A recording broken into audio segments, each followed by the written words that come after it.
called SB7. And SB7 does something where I hate to say this, but if you live in California and if you, I mean, you already, if there's so few people that even wanted 1340, it was pushed through by Drivers United and one of those groups that just are very pro-union. Listen, if here's my very solid advice. I've always stood by this. If you can't make minimum wage in the gig app industry, get out. If you've only tried for a day, 2 days, 5 days a week, 2 weeks, maybe that's not enough to say for sure. But if you have been trying for a while and you can't make minimum wage in the gig apps, get out. It's not a game where you're going to get it turned into a W-2. They will not do it. And you got to remember, the rest of us don't want that. We need that freedom to be independent contractors. So that's why it's very few. Those are the W-2 mindset people and the ones who become what we've called shills, of course. You know what a shill is? So like in a sentence, what a union shill. But here's SB7 because it wipes out the last thing I said they maybe could do. So when they said, oh yeah, maybe we'll be able to help with the deactivations, that was it. That was it, because they can't fight for pay, but you're going to pay a union. But listen to this. This is the summary of the bill. California, so SB7, California bill that aims to regulate the use of automated decision systems, ADS, in the workplace, particularly when used by employers to make employment-related decisions such as hiring, discipline, termination, etc. Here's a plain English breakdown of what that means. Like Gary and I have been saying, plain English. Plain English. Just talk to us like people, plain English. So, background. So the existing law, the California Department of Technology is already required to keep track of all high-risk automated decision systems, ADS, used or being developed by state agencies. All that should tell you guys is that they're required to know that locations and businesses are using that system and it's in place. That's all the current law says.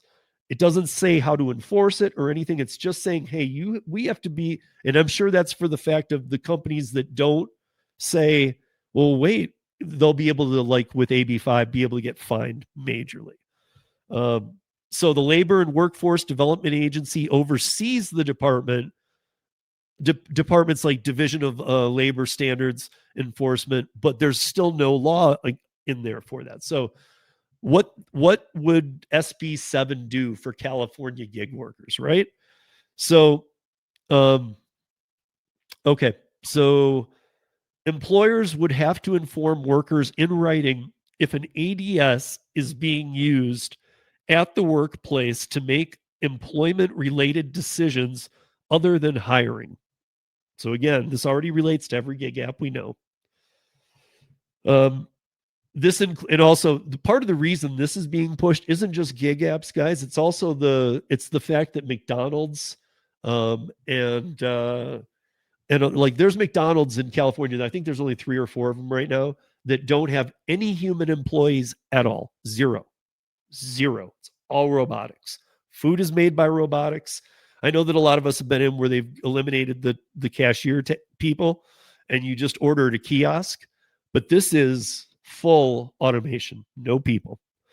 And so those will be ADS as well. But so it includes discipline, termination, or deactivation. Notice to job applicants. If an employer uses ADS to make hiring decisions, they must notify job applicant that ADS is part of the decision-making process. Employers must keep an updated list of ADS tools they are currently using. The bill would ban certain uses of ADS that are deemed inappropriate or harmful. It would also limit how and why ADS can be used in employment decisions. And here's where it gets interesting. The right to request personal data. Workers could ask to see the data that an ADS uses to make decisions about them, like discipline, termination, or deactivation. So under this, if he signs it, you'll be able to say, I want to see why in writing why I was deactivated. And employer has to provide that information within 48 hours if requested. Can you imagine? Think of all the people we know who get deactivated from DoorDash for nothing, for something, whatever. I don't know. Think of all those people, though, who, if you got deactivated within 48 hours, have to be told why they were deactivated.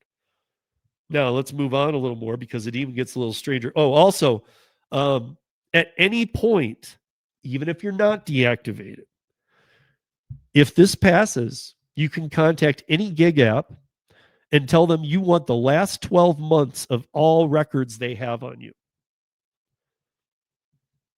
It's kind of interesting. I mean, that includes why, like how it's, I mean, this is going to get weird because they have a whole division. So it's going to be like, how did they, like how, when you worked, it's not just going to say you worked here, you did, it's not going to be so basic. It's going to go a little more in depth. You worked here and there was 1,400 orders in your area you were shown to, or like, I don't know exactly. I'm just saying this is a very detailed system. So workers are protected from retaliation, like being fired, demoted, or punished for asserting their rights to ask for the previous 12 months. Enforcement and penalties. Labor commissioner would be in charge of enforcing the law. Public prosecutors would be allowed to sue employers in civil court for violations. That's a huge deal. Because if those of you who don't know, we always have to do this arbitration crap and all this, that, and the other. Now, a public prosecutor, like a legal rideshare, whatever, could take your case. And I'm talking about the type of people who take your case, tell you what they're going to earn, and they make sure that they can make their cut too out of it. If you lose, you don't pay anything. If you win, you win. The companies have avoided these, and now they can't avoid them anymore.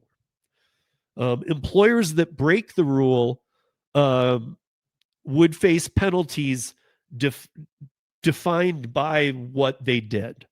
And I've seen a range. The scope is $2,000 to $25,000 per instance, plus a $500 civil fine every time one is filed. If an employer follows the bill's notice rules, they don't have to follow similar rules under state laws unless those laws are specifically exempted. The bill would not apply to workplaces that have valid union contracts. So, I'm sure some of you got the mind grenade that I just had, but okay, so if Newsom signs this bill, which it looks like he will, everything he just did to 1340 will actually not only, before it was, it's not going to help the drivers at all. Not at all. And then he added in a 70% deduction on what rideshare companies need to carry in the state, helping the rideshare companies, but not the drivers. I'm not for unions. You guys all know this. I am not for unions. No. But the only thing that they got out of 1340 was that somebody could at least, I mean, they can't debate the pay. They can't do this. You can't strike. You can't claim dirty workplace that needs to be investigated because the workplace is your car. So that's on you. You'd be turning yourself in. You're self-employed. But by doing this, he is literally saying that if 10% of the rideshare drivers in California get that number to make the entire 100% union people, well, then you're union and you will be exempt from SB 7. I don't mean it as a joke, you guys. I really, You've got to unelect. I'm not telling you right, left. This isn't political. Right, left, center. I don't give a shit. Vote with your wallet. Vote with your wallet, especially you guys in California. What are you doing? I'm very confused by what the hell you guys are doing out there. Because everything seems to like you elect. I mean, trust me, I live in a state with horrible leadership, but you guys just, I mean, some of it's just like I talked to other people about. It's like, are you kidding me? So now all of the things I just explained to you sounded pretty good, right? Like, hey man, this ADS is going to be looking into these companies that do firings and deactivations based on algorithms. Sweet. We're going to have protections. We can hire lawyers. Yes, until the union starts in January. Then you actually now are not part of this. So, if the bill is found invalid or unconstitutional in any part of it on SB 7, they even wrote this in, which normally they never do. It says the rest of it still stands, meaning like some people sometimes try and pick apart one part of a new law, and then therefore they can say, well, because of that, the whole law's got to go out the window. This one is specifically compartmentalized. So it's like, oh, okay, that gone. And you can still be held to the rest. But in summary, this bill is about transparency, accountability, and fairness in the use of AI-driven systems. So they're getting ahead of AI a little bit there too. Could be a good thing, but the way I see it, it just backfired and exploded. And I don't even know, does Governor Newsom know he signed a contradictory law to this and it will hurt people?